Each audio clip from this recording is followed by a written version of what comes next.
Hello and welcome back Hey, to working. our Zoom interviews. Zooming with humans. Here's another one. Rae How Leigh. you doing? Hey, how are you, Danny? I'm good. I'm good. What's happening?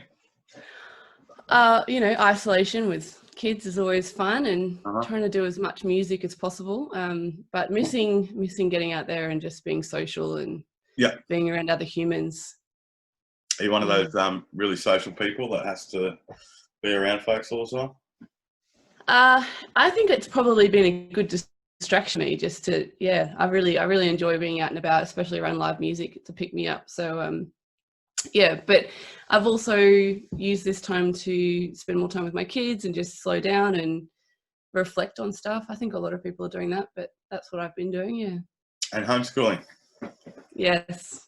Yeah. I got a, a preppy and a grade 2, so Wow. it's not super hard work, which is good.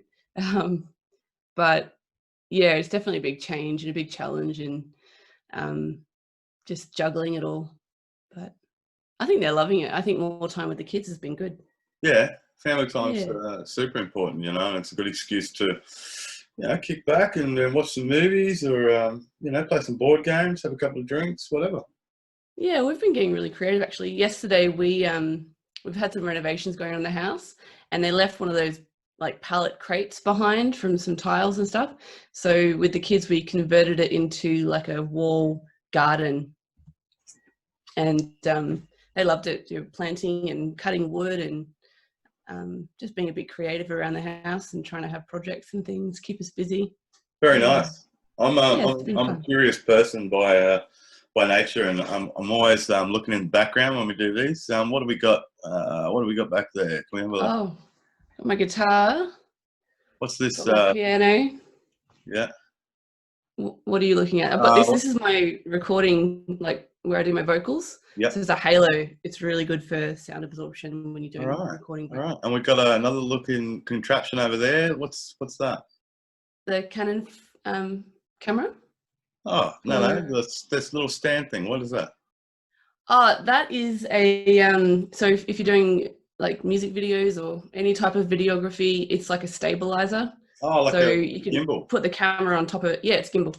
So you can put the camera on top of that. My husband's a photographer and he's Right on. been trying out videography. So yeah, Excellent. that's all the equipment. This is our shared office studio space. So Nice. And did you yeah, have that already set up, or is this a new thing due to the pandemic? we've repurposed this room a lot, but it's always been our office, like our adult space, which we don't have a lot of. But yeah, it's been set up a bit more because we've been doing more lives, the live festivals with country kickbacks. But there's so many different online things that has been a massive learning experience for me. I'm sure it's probably been that for you, even just using Zoom. And there's a few other softwares that I've been learning all about, and doing live music from home and trying to get it sound good. But I prefer this sort of thing. So interacting with another human being, Mm-hmm. probably because I'm a bit starved of it at the moment. So there's been some live chats with some different groups that have been doing it online like this, versus some of the online streams where it's just me playing guitar to myself. It kind of feels weird. Yeah, but yeah, I've been enjoying, like, just I guess learning, and I've done a bit more online learning with some different online music platforms and songwriting platforms. I've been doing a lot of guitar practice, which I need. So um, yeah. at least you're honest. Yeah, I mean, we all need to improve in different areas, and guitar playing is definitely one for me as well. Yeah, yeah. Well, it's probably I've spent more time doing guitar practice and actually just picking up new techniques during the shutdown period than I've probably ever done in such a short period of time. So Right on. yeah, trying to make the best for it, and then hopefully when I do get back out there doing lives, it'll be more entertaining. Yeah. Well, quite obviously, Yeah. we've never spent this much time at home. Have you found something about your husband that's like starting to grate on you, like starting to annoy you when you've got to go into the office, or are there other I things? might get in trouble if I say that. Yeah. I think it is about finding balance, but we used to have date nights every week, and we'd have a lot of help from babysitters and things like that, and then having a break with the kids at school, like being in a house with 3 small children and then trying to have a relationship as well. It's super challenging. So we've had to get creative in the way that we get our own space. But yeah, it's definitely hard. It's not easy. But as long as you don't ignore it, like that's the biggest thing. If we ignore it, our relationship, and we ignore issues and we don't talk about them, then that's when things blow up. So yeah. Oh, some great advice there. Yeah. Philosopher in your isolation. We had children really quickly after we were together 3 months and we fell pregnant. Wow. So we made the decision really early, because we'd had a lot of friends and even family members who'd been together for a really long time before having kids. And we saw that once they had kids, they kind of stopped spending time together as much, like date nights and things like that. Whereas, we were still getting to know each other as human beings in our relationship. So we did date nights sort of on a regular basis. And because we started that out at the beginning, it's just continued. But yeah, I think it's easy to think that relationships are easy if you're on the outside looking in. Like, I think if anyone was just a friend of mine on Facebook or something and saw my relationship and my family, they think, oh wow, it looks so easy, it looks so perfect. But it takes a lot of work to have a relationship and to raise children at the same time. So yeah, put in the work, but it's worth it. There you go. Have you found any bad habits? I'm drinking a lot of coffee, and a lot of food. Are you? Yeah, I've been baking a lot more. What are you baking? Like cupcakes and Anzac biscuits, and banana bread and anything with a lot of sugar in it, which means I'm eating a lot more baked goods. Yeah. I used to love You're the one buying all the flour. No, only when I need it. But yeah, that was annoying when I saw that it had been sold out. Yeah, isn't that weird? The things that people go crazy for. Yeah, it was tin weird. Tomatoes, what's up with that? That's some weird stuff right there. Yeah, I don't know. I thought that tinned soup and stuff, or baked beans. Yeah, weird. I don't. That's still. I'm kind of waiting for that to catch up. I still feel like the shelves are very empty. Yeah, have you noticed that? I have noticed that, and I'm noticing the things that people are buying, and it's got me scratching my head, going, "What are you mob doing with all this stuff?" You've got tin tomatoes, you've got flour, and you've got toilet paper and hand sanitizer. I can't get hand sanitizer from anywhere. Can you survive off those 4 things in lockdown? Is that what you need?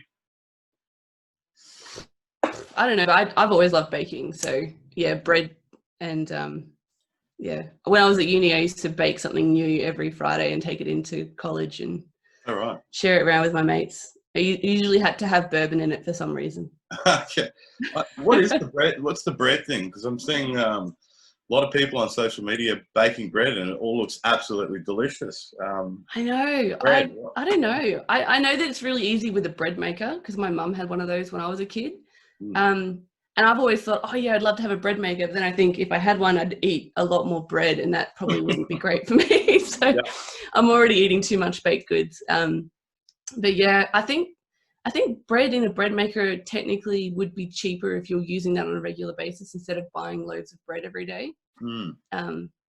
Maybe. I don't eat enough bread to constitute buying a bread maker.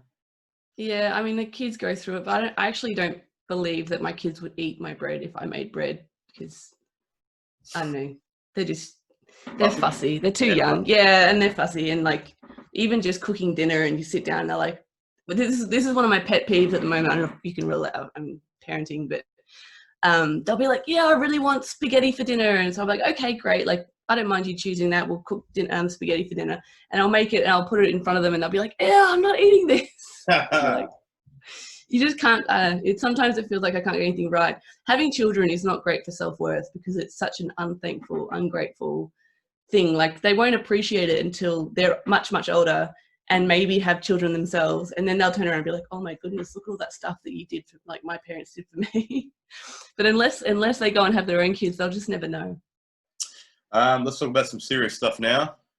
Go on. What have you been What have you been binging? Binging. You've been getting stuck into Tiger King, haven't you? I haven't actually. Have you seen that one? I've seen it. I know everyone. You've seen it 3 times. Everyone else has been watching it, but I haven't gotten into that one. Not for you? Well, I've watched like 10 minutes of it. I actually don't get a huge amount of time between full-time now parenting, and I think the downtime I do have, I've been I have watched a few shows. Like I've watched not Downton Abbey, Outlander. So I really enjoy that one. I like period TV shows or anything history or documentary based. Is that right? Yeah, that's kind of I like self-improvement stuff. Like I like learning. I like don't watch Tiger King. It's not self-improvement. I kind of got that feeling. Definitely not a lot of self-improvement going on there. I haven't been able to work out what is it? There's a little bit of country music in there. Okay. Joe Exotic fancies himself as a bit of a singer. Very odd man.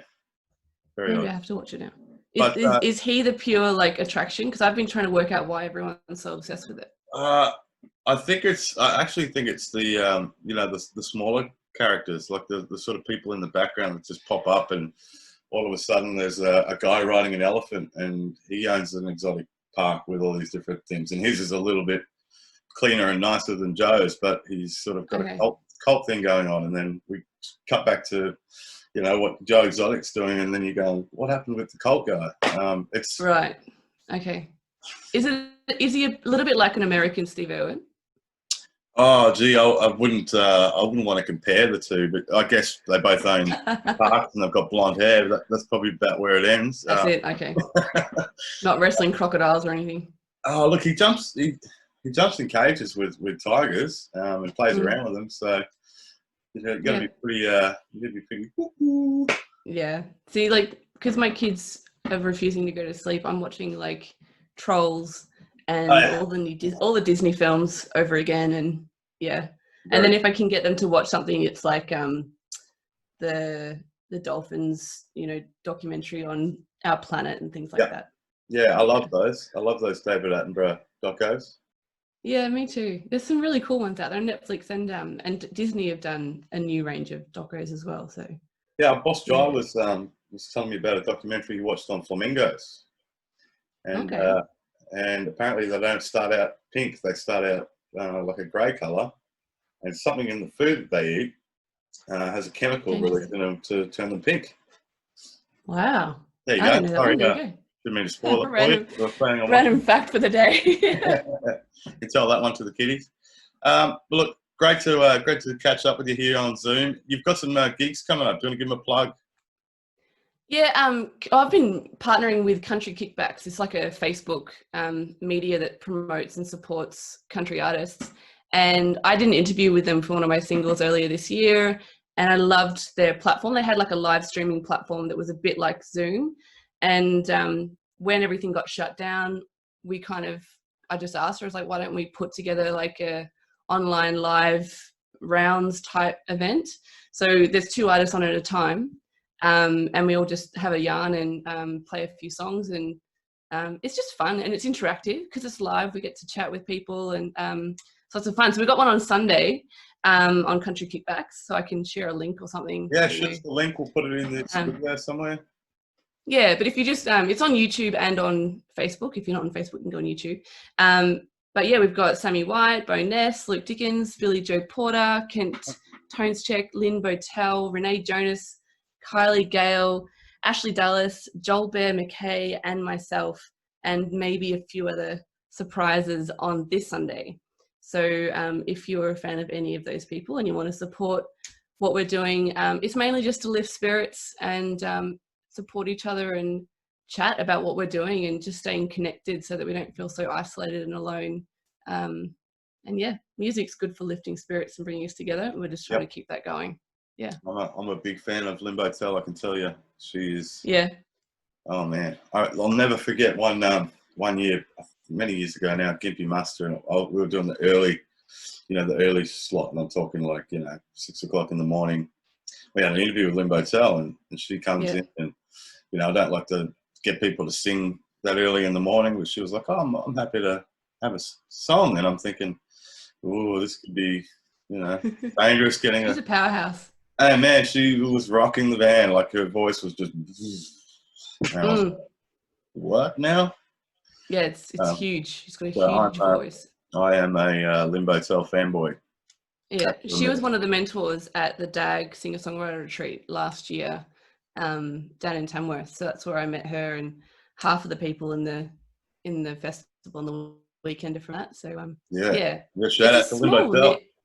Yeah, it's a really good close-knit community. I think most singer-songwriters, or you know, we meet at festivals and retreats and events like that. We're all trying to immerse ourselves into our music and our creativity, and it's a really beautiful. I haven't experienced anything like this type of culture and community and family in any other genre except for country music, and that's why I just dove into country music. It wasn't because of my upbringing or any sort of massive influence, but it was that welcoming and loving and accepting family environment that that country music has, and it's just absolutely beautiful, and I've never experienced anything like it. Yeah, you nailed it. Absolutely. Rae Leigh, always great to see you, and keep kicking those goals. Thanks, Dan. I really appreciate it.